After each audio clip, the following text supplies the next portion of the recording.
মই আপোনালোকক বিশেষকৈ বিজেপি যিসকল ব্যক্তি আছে সমৰ্থক আছে যিসকলে লাখপতি বাইদেউ যিসকলে চাউল পাই আছে অৰ্থাৎ যিসকলে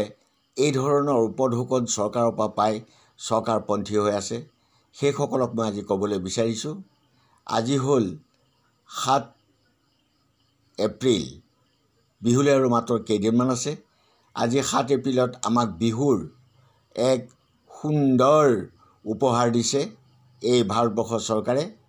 আজি এই 7 এপ্ৰিল তাৰিখে আজিৰে পৰা তেওঁলোকে LPG গেছৰ দাম 50 টকা বঢ়ালে ডিজেল পেট্ৰলৰ দাম আজি ৰাতিৰে পৰা বাঢ়িব সেইসকলক মই ক'বলৈ বিচাৰিছোঁ আপোনালোকৰ এতিয়াও গালৈ তেজ অহা নাইনে যিখন চৰকাৰে আমাক তেজ খুহি আমাকে হত্যা কৰি আছে আজি কিছুদিনৰ আগতে 700ৰো অধিক বিধ ঔষধৰ দাম বৃদ্ধি কৰি আমাৰ যি এটা লাওলোৱা অৱস্থা মানুহখিনিক যি এটা হত্যা কৰিবলৈ ওলাইছে সেইখন চৰকাৰে আজিও আপোনালোকৰ মূৰৰ ওপৰত নাচি আছে আপোনালোকৰ চেতনাবোধ অহা নাইনে বাৰু আপোনালোকে যিমান তেওঁলোকক সমৰ্থন কৰি আছে সেইসকলে আপোনালোকক কিবা এটা মৰম কৰিছেনে বাৰু কোনো কাৰণতে আপোনালোকক মৰম কৰা নাই প্ৰতিদিনে দিনে সামগ্ৰী বয় বস্তুৰ দাম অত্যধিক হাৰত বৰ্ধিত কৰি আছে আৰু তাৰ কাৰণে ভুগি আছোঁ আমাৰ সাধাৰণ অসম চৰকাৰে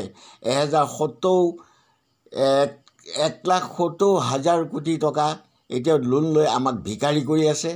আৰু ভাৰত চৰকাৰেও আমাক ভিকাৰী কৰি আছে আৰু তেজ পি আছে সেইখন চৰকাৰৰ প্ৰতি আপোনালোকৰ এতিয়াও দয়া মমতা আছেনে বাৰু আপোনালোকৰ দয়া মমতা সেইখন চৰকাৰে দি থকা বস্তু খাবলৈ পায় বা পকেটত পইচা ভৰাবলৈ পায় আপোনালোকে এইটো যিটো তেওঁলোকৰ প্ৰতি সমৰ্থন আৰু তেওঁলোকৰ প্ৰতি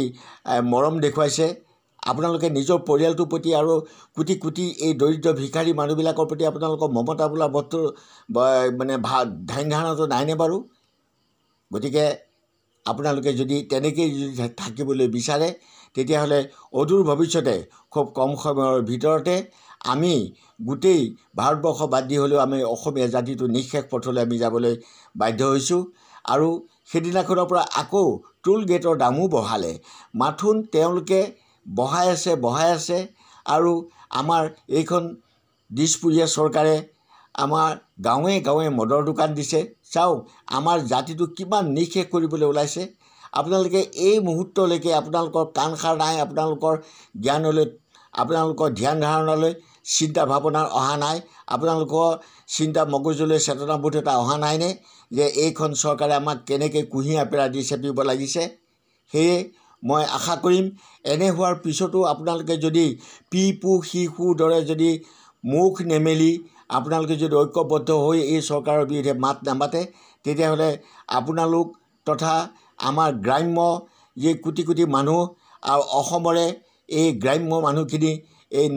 নিথৰুৱা অৱস্থা যে কৰিছে গতিকে আপোনালোকক মই সময় থাকোঁতে সচেতন কৰিবলৈ বিচাৰিছোঁ সময় থাকোঁতে আপোনালোকে এইখন যি